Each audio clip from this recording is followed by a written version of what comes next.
I became a custodian. I started working with children. And just one day, I was cleaning inside of it was actually a bathroom. It's kind of funny. And the student happened to walk by and said, "Ew, Mr. Darren, why do you want to clean toilets all your life?"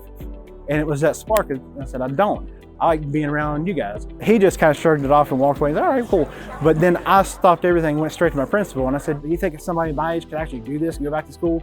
When I told him the only thing standing in his way was himself, I believed that.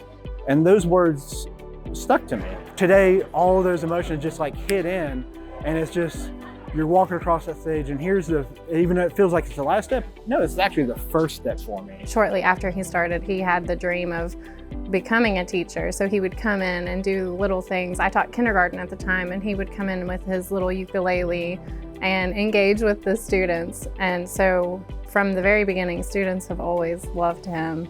And you could see his passion. But having him as a student teacher has been really good to see how he's grown. So I know what he was like in the beginning, and he was very nervous coming in. He was worried about what the students would think, coming from a custodian perspective.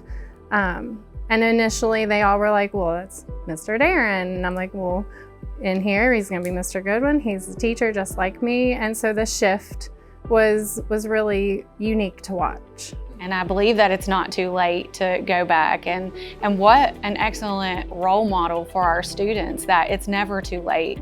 He was a good teacher. He's a good student teacher.